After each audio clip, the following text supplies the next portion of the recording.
Hey guys, how's it going? So I got 4 new #1s that came out this week, and at the end of the video I have a special guest reviewing the 5th book, which I think I'm gonna start doing from now on, because it's kind of like a fun little way to kind of like integrate people in the community and do reviews with, especially talk about books that I don't like X-Men books. Anyway, let's get it started. Alright, so I'm gonna be reviewing Infected King Shazam, Undiscovered Country, Crone, and The Magicians. And then make sure you watch the whole thing so you can see what he's gonna review. Infected King Shazam.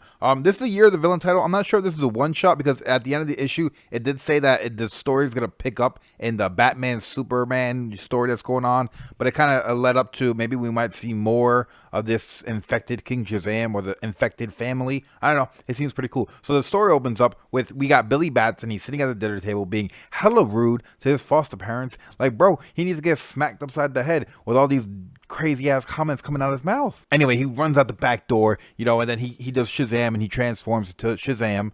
And that page right there is so freaking cool, because you have him there and you know he's messed up from what Batman Who Laughs did to him. And in the background, like the clouds and stuff, you see Batman Who Laughs. I thought that was really freaking cool. And then we know Shazam has all his powers from like Thor and Atlas and all the other gods, and that's where he gets like his powers from, a compilation, if you would, of all those powers from those people and or gods, and he that's how he has his powers. So he's actually going and he finds Atlas. And he whoops his ass, dude. He finds Thor and he whoops his ass. He's finding all these gods and he's whipping their ass throughout the entirety of the comic. That is just what he's doing. He's just going out there. He's trying to find someone worthy, right? Pretty much worthy, because he wants to turn them and get them infected how he's infected. But he only wants to infect someone that can go toe to toe with him. So throughout the whole story, his family, you know, the other Shazam members, the other adopted children, if you would, are actually trying to look for him. And the one female, I can't remember her name, finds him at the end. And he's like, you know what? Out of all the gods I fought, you are just like me, and you know what, it makes sense because we're family. And then he infects her at the end, and then it's like, hey, tune in next week, you know, to freaking Batman Superman, which I'm excited to read Batman Superman because I want to see what the hell is gonna happen, man. So I thought this issue was pretty good. I thought the artwork was pretty good. You know, it seems like I'm not trying to be like I like the movie, that's why I like Shazam, because I just recently seen Shazam the movie. I actually enjoy almost every single Shazam title or tie-in with Shazam that's been released this entire year. Everything's been good, from the main Shazam storyline to the Black Adam one-shot, all these little tie-ins that they're doing, Batman, Superman. It's been really damn good, man. If you haven't been jumping on Shazam, I recommend it, man. You could even pick up this one issue, and I think you'd enjoy it. Even that Black Adam issue, I think you'd enjoy. All right, this next book, Undiscovered Country. Well, as soon as this book was announced, people were already talking about it. Scott Snyder making a comic book about a giant wall, you know, in America. You already know where everybody's heads are thinking of. So I wasn't really planning on getting this book. I know Comic Tom is doing his mystery mail call this month, and he actually has an exclusive cover, which is freaking awesome. And if it's still available, I recommend you go and check that out. And hey, it's only $30 to go ahead and get it. But it was pretty cool. I went to my local comic shop, and then I got all my books, and I was at the counter, and the guy looked at me. He's just like, yo.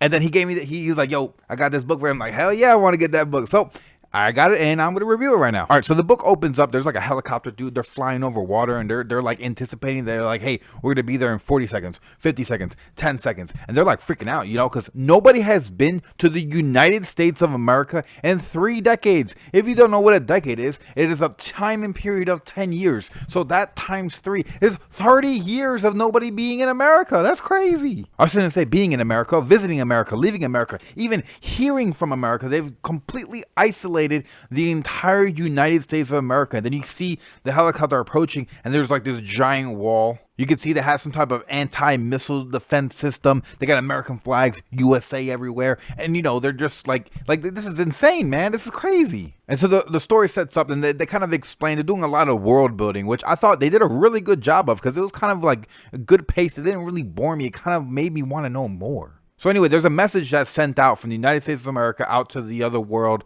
the rest of the world, saying, hey, we know you guys are dying. The disease, the plague that is running rampant throughout the air, I think it's called like the Sky Plague or something like that. There's like an airborne illness that's killing people left and right. The entire world's population is going to end. But scientists in America, you know, America's saving the day, right? They've come up with a cure. And that cure, they have to come there. The people from outside, the ruler of the 2 kingdoms have to come there with the scientists and stuff like that. And they're going to have to like negotiate negotiate, and then they can have the cure so they could save the entire world. But as soon as they get there, a freaking missiles launch and then they crash down, and I'm like, whoa, what the hell, dude? They're guests here. Anyway, where they crash landed, everybody decides to group up and they're gonna move out to like another position. And then the guy that's flying the helicopter, he stays behind because he's like, hey, I'm gonna try to repair this, and then as soon as we get fuel, then we gotta get back home, because that's their only way to leave, is that freaking helicopter. And then as he's there, these freaking people come and they're riding a bison, like a giant buffalo, and it bites off his foot and kills him. And then the people that are there realize that there's more of them, and then they start going after the people who like invaded America.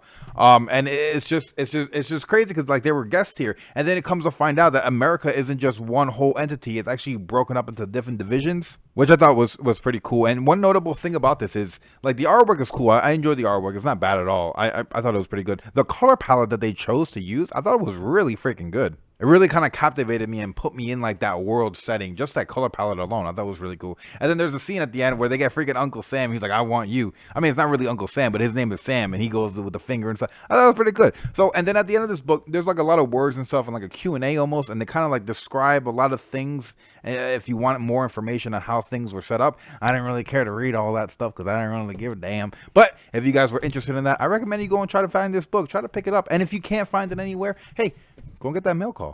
All right, now this next book, I'm not sure if a lot of people are gonna like it. It's coming out of Dark Horse. It's called Crone, issue number 1. Now the cover's pretty cool. It's got like this old lady like holding a staff and a sword, and she's standing on top of a pile of dead soldiers. So right off the bat, I'm like, huh, is this Granny whooping ass? Spoiler alert. Yeah, she is. So the story takes place, well, it starts off right away. It starts in the past, like a brief introduction in the past. And it has like this warlord that reminded me of the Lynch King from World of Warcraft. And then I was starting to talk, as I'm reading, I'm talking in his voice. So I thought that was really cool. Like right there, it just dragged me in right away because I'm a big fan of that stuff. And then there's like this really cool page. The next page is like a giant splash page where it shows like this woman dressed, you know, showing her brassieres, her breasticles, and then in like these cloth panties, just killing all these soldiers. And then eventually she winds up, you know, kicking all their asses, man. And then the story takes place, it just jumps, and there she is on a ledge, like old as hell, all warmed up and stuff like that, because it's freaking cold out there, snowing and stuff. And hey, that page was awesome, dude. That giant splash page of her fighting, and then a giant splash page of her on a ledge. And when she's on that ledge, you're like wondering, like, what is she doing? Because she's looking at the ledge and looking down and saying, you know, not today. And then there's people, and they're walking on her mountain. It's her damn mountain. She owns that damn mountain. A bear is attacking the people, so she goes and jumps in front of them and tries to kill the bear, but she doesn't kill the bear. She wounds the bear, and then she tells the bear to come and kill me. So literally, she was contemplating suicide on the ledge, and she couldn't bring herself to do it. So she was hoping if she fought this bear, she could just give in to the bear. But then one of the wanderers wound up killing the bear, and she's like, great, not today. Like, it's not her day to die. When is her day to go? When is her day? Like, I'm sitting there contemplating this woman, like, man, what must be going on in her head? What did she experience in her life? And then it comes to find out that one of those wanderers that are walking up the mountain is one of her old allies from back in the day. They used to fight and tussle and stuff like that. And he's like, hey, you know that Lynch King scary guy? I don't know his name anymore because it was like some weird name I could never pronounce in a million years. Yeah, he's back. And she's like, that's impossible. I killed him. And he's like, nah, he's back. You need to come back. You need to strap up. We got to go. And I was like, yo, I'm ready for issue 2 already. You know what I'm saying? It was such a quick read. That's what I like. I like to be slightly enjoyed. I like to be I like slight enjoyment. I like it to be quick, you know, because I'm a quick person, man. So I like to read my books. I don't need to sit there and think for 45 minutes about, what is this doing? You know, this is my 9th time reading this book. This is a great book, man. I recommend it. If you want to read it up, you want to get some entertainment. Oh yeah. All right, so this next book is coming out of Boom Studios. I was not expecting to read this at all. I kind of didn't want to read this because I was kind of like, I don't really care about this. Yeah, it didn't really, nothing about this book excited me. I seen the cover and I was just like, it just didn't attract me personally. But I was like, you know what? It's a new book. It's Boom. Let me see what's going on. I kind of like magic. So the book starts up. We got a bunch of people in a house, and then a select few, they're like getting together, like they're going on a trip for a pretty long time, and they're saying goodbye to everybody. And then there's like this giant pink laser type of thing doorway, and they're just walking through it. And once again, it reminded me like the World of Warcraft, like that giant gateway where the orcs come through. I gotta stop with the Warcraft references, man. BlizzCon just happened, and I'm looking at all these Warcraft videos, and now I can't stop thinking about Warcraft. Anyway, back to the book. So they're going through this portal, and where they're actually going, it kind of reminds me of Harry Potter. Oh, here we go with the comparisons again.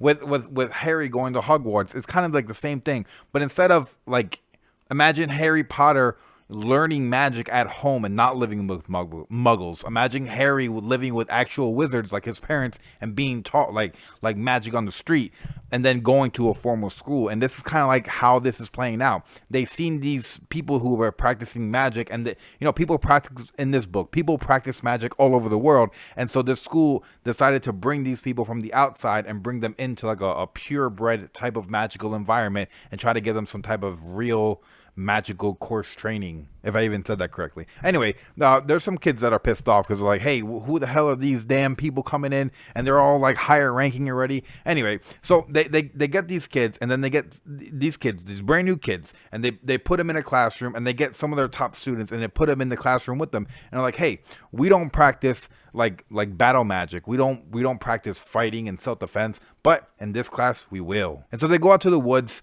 and there's like this whole proving ground, and one of the one of the magical people, wizards, if you would, quote unquote, decides to like whip a rope around the moon and bring it in. And I was just like, what the fuck? And then I turned the page, and the chick in the book said, what the fuck? And I was like, yo, that's fucking cool. Like, I was enjoying the read. Like, I was like, it felt natural and organic to me. It wasn't like they were like trying to, like, I would be like, what the fuck? If somebody wrapped a fucking lasso around the moon and brought it in, like in that movie Bruce Almighty, when he whipped the fucking moon in, and oh man, that was crazy. Then the book ended on a cliff note, a cliffhanger, which most comic books do. I mean, good ones at least. But this one shocked me, dude, because it was the one girl, and she's like, hey, I'm gonna flame on like the guy from Fantastic Four, and she couldn't control it because she never really had that school training. She was always like in the streets and stuff, and she flamed on so hot she burned herself dead like a skeleton, melted everything off. And the book just ended, and all the kids are standing around looking at her, and they're like, oh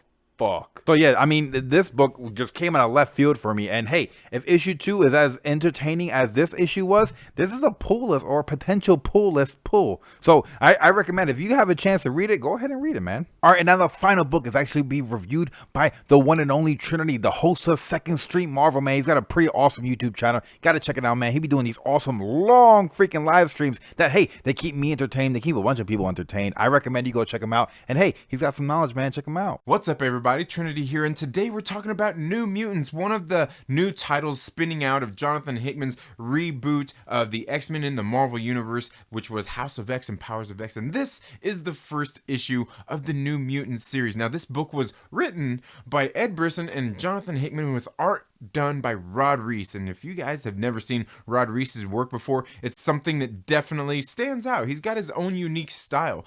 His colors seem to be, I don't know, kind of like watercolors a lot of time. And if, like I said, you need to go check out his work, and you know it if you've seen it. And at times, I thought the art here seemed a little not just kind of out of place, and at other times it seemed absolutely perfect and really helped set the tone. Now, the story here was one that was pretty interesting because I'm no expert on X-Men, let alone the New Mutants. I had to go look some of these characters up, but we can see that there are obviously mutants being reborn on Krakoa, and then we got a couple of them, a new young team of mutants going out on a mission into space, and they have just some crazy things happen to them while they're there, and they get stuck while they're out in the middle of, it wasn't even really a mission. It was just a mission to go see. It seemed like they were going to see a friend. And, guys, I've got to tell you, if you didn't read this book, I would highly suggest that you do. While it doesn't seem like we got a whole lot of things in this story, I honestly think that Ed Brisson and Jonathan Hickman planted some seeds that are soon going to be bearing fruit in future issues. Again, guys, I'd highly suggest going to check it out, especially because there's a couple of funny little ads in this book that I thought kind of gave me a little chuckle, as well as some of the situations. Altogether, guys, I think it was a good issue, and you need to make sure that you check it out. Trinity, I wasn't thinking about checking it out, but you know what? Now you make me want to go back to my local comic shop and put the damn book up. Anyway, I hope you guys enjoyed. I hope you guys enjoyed seeing Trinity from Second Street Marvel, and definitely go and check his channel out. He's got a bunch of reviews. They're way better than mine. They're way more knowledgeable too. I hope you guys enjoyed. Make sure to smash that like, make sure to subscribe, hit the bell notification because I'll be going live, and yeah, have a good one. Peace.